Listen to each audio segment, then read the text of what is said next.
Hi there, my name is Stephanie, and this is Abby. Right. Welcome to Drawing with Abby. We're trying out a new podcast series where we talk about everything art and how to improve your craft.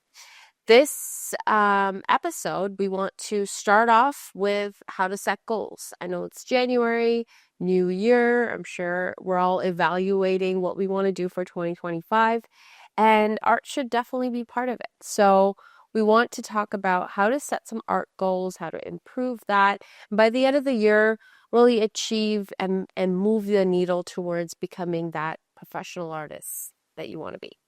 So let's kick it right off with the first question. Burning question for me is, how do you hone in on the skills that you need to improve on and then do a self-evaluation to set those goals for 2025? Yeah. So great question. I know you and I have been spending a lot of time. It's January. We're setting our own goals, so we spend a lot of time like reading articles, watching other videos, and it's been a lot of good helpful tips. But um, well, personally, what I think that's been really helpful for me is first you have to write it down. Yeah, If you just keep it up floating in your head, it's not gonna work. And you'll forget what your goals are, or there's something about the act of writing it down that solidifies it. manifesting it. Absolutely. So, to your question Mm, specifically about like identifying what it is you want to improve, right. that essentially means you're trying to identify what's currently your weakness, right? Yeah, And you can't identify your weakness without also identifying what are your strengths. right. Like It'll come both are hand kind to of, hand, yeah. right? So, for me personally, I'll sit down and I'll make a list. I'll put like, here's what I'm really good at, and here's what I'm really bad at. Now, for most artists, and I'm sure if you're sitting at home and you're watching this and you've watched the channel before, or this is your first time, you're more than likely already have a sense of what it is that you're good at and some of the things that you struggle with. But if you don't, all it really takes is you can do a couple things. So first is take a look at your past art. Take a critical look at it for over the last year. Uh, Pull everything out you've done in 2024 and just take a look and see what things that you weren't really proud of or that wish you could have done better in some of your pieces over the year. Other thing that I like to do is I tend to draw digitally. I spend a lot of time on my tablet and I draw on there all the time. I'll sometimes flip over to paper and, I recently got a sketchbook and we were Yeah. at the store and I grabbed it. Um, and part of that is so that I get out of my comfort zone. Getting out of your comfort zone really illustrates the skills that you transfer over into a new Mm. medium really well. So like my anatomy skills are still just as good as I'm drawing digitally as I am on paper. Remaining my inking skills aren't great on paper. So that like highlights what's really ingrained into my skill set and what is, I'm maybe kind of fudging it with a little bit on the digital side because it has all these tools to hide my weaknesses. So look at your past work, experiment in different mediums, whether that's like just pencil and paper, drawing digitally, like using watercolor. That usually highlights like all the different things that you're really good at. And And you could just have like a nice clean list yeah, of and then you strengths. write it all out in Yeah. a list. Okay, awesome. So then once you have that list, what's next? So I'll give you an example for me. So like one of the things that I identified for myself this year is that I'm really bad at drawing vehicles. So I want to get good at drawing that by the end of the year. So there's a couple of things that I'm going to do for that. I am going to actively draw vehicles more often than I currently do. I love drawing like nature, landscape environments, people, like cityscapes, but I will like to never Well, sit in your car. I mean, I think you're forgetting the Batmobile. Yeah, I'm sure you could draw that with your eyes I've closed. drawn that once or twice, sure. But if it doesn't have giant bat wings on it, I'm kind of lost. So, what my plan is for the year, and this is really important to set up like a system to help support your goals, is to be more consistent with drawing vehicle. Because I know repetition is always the key on improving something. Right. If you go to the gym, it's that consistency of going and doing those workouts, you're going to see improvements. So when you say this repetition, it brings me to, like, some people think, especially when they see your art, is like, oh, Abby, you're so amazing, your art looks great.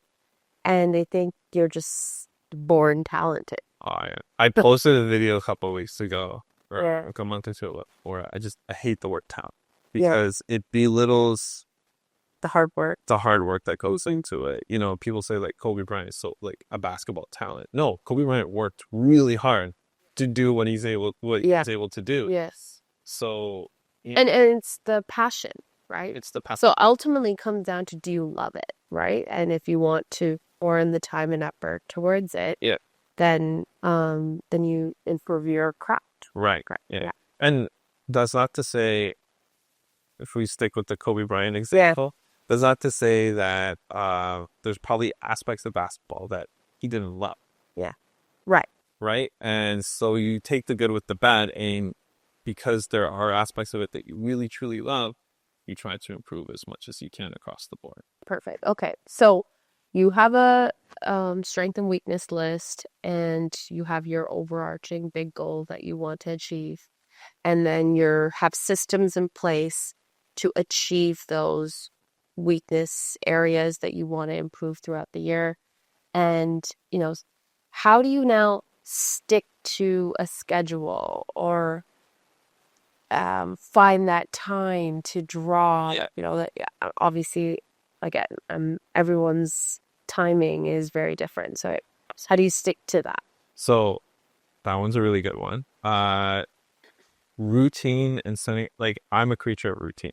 Not everybody is. So for everyone, it's going to be different. But in my personal case, I knew if I wanted to achieve some of the goals that I'd set myself for this year, I had to build a routine for it. So I've shared my schedule with you, what I plan to, how to organize my day. And it's super important to whoever's involved with your daily life, whether, you have a family, you have a partner, or maybe you're single, whatever the case is. They're on board with it. The people around you are on board with your schedule, because it's very difficult to commit your time like that if other people have other expectations of your time. Right? Yeah. So build that schedule. In terms of building consistency of it, the best way is to have accountability. And there's different ways you can do it. Yeah. For each person, it's different. Some people are really good at being accountable to themselves. Yeah. They're maybe driven, motivated, depending on where they are in their life as well. How much they want it, or So if you're that type of person, then doing a weekly check-in at the end of the week, that's with yourself. Yeah, with yourself, just to say, like, if like my system that is set in place to draw vehicles better is to draw like 10 vehicles a week. Then it's then on the Sunday, I'll look back. Did I hit those 10 vehicles? Did I draw those 10 vehicles? And does it look good? Do you like how it's turning out? And then maybe you're good with the vehicles. Now you're I would go with trucks, so now I have to draw motorcycles. Right? Like, it's like, because it's like the whole gamut of things, and everything's unique and different, right? So that's one way. The other way is, if you have someone that can hold you accountable, that's fantastic. It can be a WhatsApp group, or you're checking in like once a week, and it's like, hey guys, this is what I drew this week. Could be some friends you get together with. Like, I used to have a group of friends that would go to a coffee shop with, and we would draw all the time. That was great in holding each other accountable, and like making sure that we're... And make it social and fun, and add that fun element to something that you love, because it's something you love, right? So it should be fun. One of my kind of mantras for the year that I've incorporated, because we have busy life, kids, family, all that stuff. And one of the things is progress over perfection. Yes. It's resonated with me, and I catch myself, I have, like, every morning I start out with my task list, and I catch myself thinking, let me just do it. Yeah. I'm not going to have enough time to finish it. but progress over Well, perfection. this podcast episode is a perfectly Yeah. good example for that because we could have spent so much time like putting together a backdrop or like To overthinking things. yeah, And I absolutely. think as artists, we do overthink things because we're perfectionists. We love it.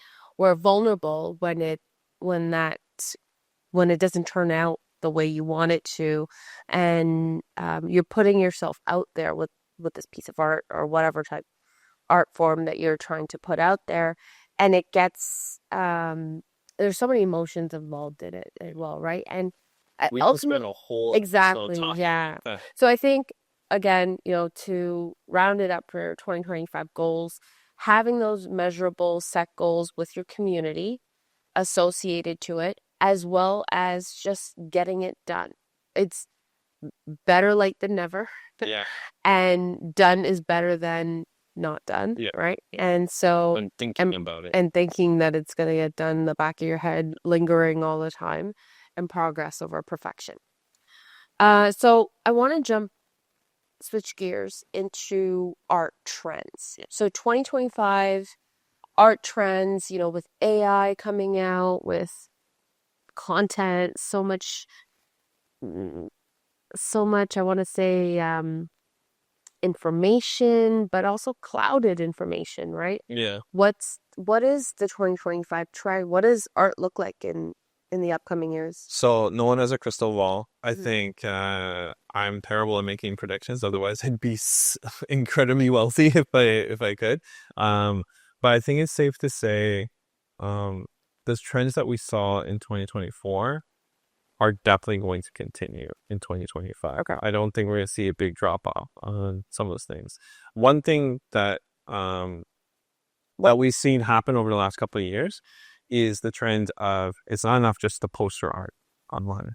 It's not enough just to have your Instagram account. And Instagram went through that whole landscape transformation because of TikTok and being able to create those short form videos or being able to figure out how to make video of your static image, right? That's going to continue. It's going to be interesting to see what happens with TikTok this month. No one knows for sure what's going to happen at the time of this recording. So we'll see how that shakes out with TikTok. Regardless, even if TikTok goes goes away or gets delisted or whatever happens with it, that short form video, figuring out how to build your community online, that's still going to be an art trend. Whether if it's you figuring out how to use tools to animate your image or do recordings of your artwork, I see that very much being a trend that started in 2023 and will continue in 2025. In terms of AI, I definitely we saw some of the major art programs start utilizing AI. In Photoshop, it's everywhere, and then the whole Adobe suite, it's everywhere you look. But you can see a lot of people how it started to move away from Adobe because of the pricing structure, and you started seeing these other tools pop up. Clip Studio Paint, which is a program I use a lot, has introduced some AI features. They're not great, are they helpful? No, not right now. not yet. But I do expect to see those features improve Mhm. and new features come into play. So definitely going to see AI tools Yeah. become more prevalent over the year. In terms of like Is there one really helpful tool that you use right now? for visual art, Yeah. um, there is one. I'm not so there is a huge debate in the art community, and we can actually spend another podcast Yeah. talking about that, about like the role of AI in art. I'm not as like I'm not as strict with saying like no AI, never use AI in your art. I'm not there yet. But I I am skeptical about using AI art. I think right now if you were to use it directly into your as sort of part of your output, I don't think you can consider yourself an artist Oh, right now. okay. My thinking on that may So, change over time, right, but yeah. having AI in your workflow doesn't, um, in my mind, doesn't mean that you're not an artist, or it doesn't mean that you're cheating. So one good example I recently saw, and I think it's a great example of it is in animation, where if I were to draw me getting up from this couch, I would draw me sitting, and I would draw me standing, and then in between is what's called the in betweens. And you would typically have an artist come in and draw all the frames in between major key poses. It's super tedious. Yes. It's terrible. But it is a skill set that artists have to do. So there's this program called Runway AI, and it has a pose to pose feature where all you have to do is to put in your two poses, and it'll do the in betweens between the poses. So that's an example of I would use that. Yeah. Because it doesn't take away from my ability to express in my It just improves your productivity. Yeah, and just speeds up my productivity because I don't have to do the tedious work in between. Right. Okay. How are people making money with digital art Right now, yeah. right now? So commissions are still a thing. People are still receiving commissions online. You build your online presence, and then people reach out to you. It's like, hey, I love your artwork. Can you draw this for me? That's still very much a thing. Digital prints, that's still popular. You go on Etsy or you go on like Gumroad or at least other platforms, and you see those being very popular for different use cases. The thing that I'm very interested to see how it plays out over this year and the following year is the impact of AI when it comes to artists making art off of fan art.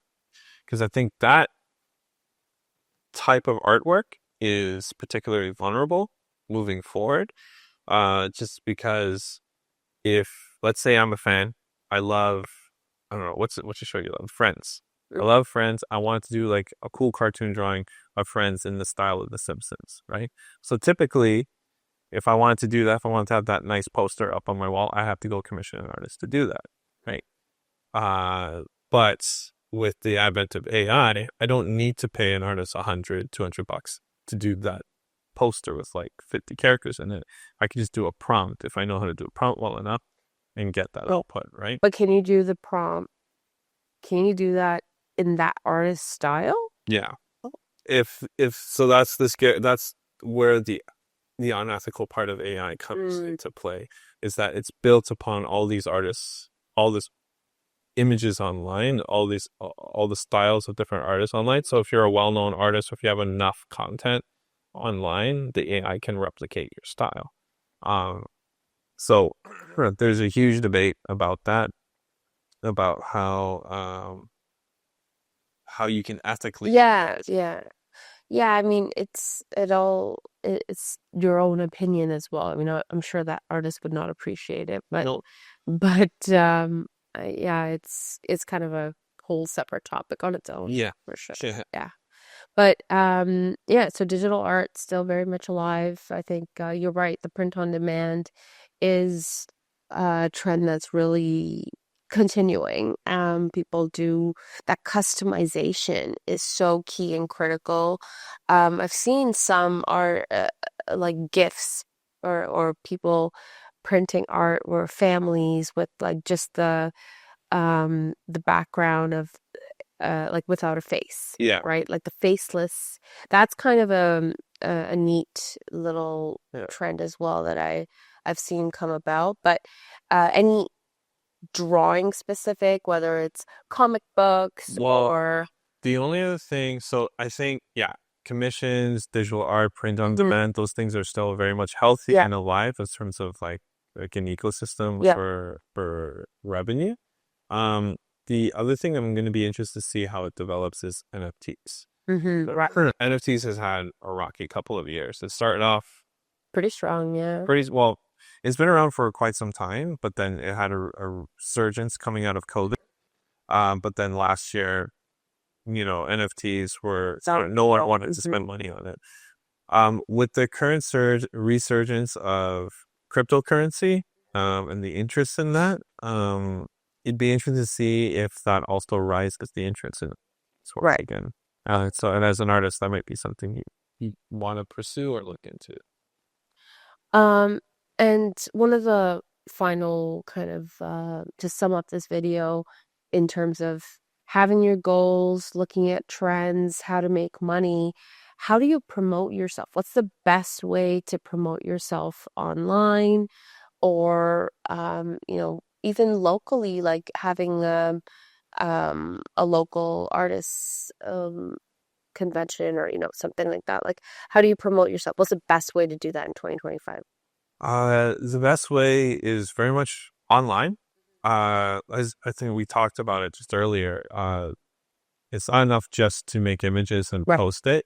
You need to also be able to complement that with some sort of video, just because where the reach is and where how The the algorithm. algorithm is going to recommend you to other people is unfortunately right now with videos. We're starting to see Instagram come back to images a little bit once it understood that was what made it unique and what made it Mhm. different from TikTok. I don't know if it'll go back all around back to TikTok video. does those images too. Yeah, the TikTok's what you got images too. But again, we'll see how Instagram reacts now that if TikTok is no longer a competitor, if they Right. tries to go back to videos or if it Mhm. tries to stick with pictures. So we'll see. But yeah, But it's also what audience appeals to. Like for me, obviously, a video is more captivating, right? right. Yeah. Like the act of scrolling through is a very engaging experience versus like the just like scrolling through some Seeing a image. picture or words and like, So I've seen people do techniques where they're adding music to their pictures, hmm and that usually gets people to stay and look at the picture a little bit longer if it's like an audio that really captures them. So that's another great technique. But yeah, I hear you what you're saying. Like there are opportunities locally, comic Right. conventions, maybe if there's like And we forget fairs. those because sometimes, like, I like on Instagram or something, I'm following or I find someone to follow. Obviously, naturally, I see recommendations and I find someone online and I follow them. However, when I see them in person or when I see someone else recommend them to me because this person's good for sketching, this person's really good at it, they show you how to do it, they show you different skill sets, you should follow them. And I find that more valuable to me, and I um take that more seriously when I either see them locally, see them in person, because I can relate to them too. It's more Also, relatable. there's something to be said about seeing the art in person versus on a screen, Yes. right? So especially if you're working in a natural medium, um, yeah, it's completely different looking in person. So if you're walking down like an artist alley at a convention and you see, someone's pencil sketch, this beautifully rendered And thing, you want to know who that is, yeah, and you that's going to be a completely Mhm. different experience than like seeing just another pencil sketch on your feed. Exactly, or So, yeah, there's definitely something to be said about that. right. So to promote yourself, trying to find local and even local coffee shops. Like I think they have these events. I've seen them where they post about it, whether it's one night or once a month or whatever the case is. And even if you could put that as part of your goal. So now going on our goal setting to build that community that we're talking about in your local area. I mean, I know the big wide internet web is so large, Yeah. but you could narrow it down, bring it down to your city or even your, and it could be closer or further. But Yeah. anyway, like finding those local groups can really be helpful. I know for me, I need that community, that especially whether I'm working out or doing anything, I just need that partner, that competition for healthy competition, Healthy competition. right? And just being able to stay accountable is very, very important to me. Seizure. So I think we're gonna close off this podcast right now, but I hope you learned a few things about how to set your goals. At the very least, just spend 10, 15 minutes writing out your measurable goals and how you're going to be accountable. Those two things, simple things, can help you at least improve your craft, move the needle a little bit to getting better as an artist. Yeah. Awesome. Thanks for watching, guys. Until next time. Keep drawing.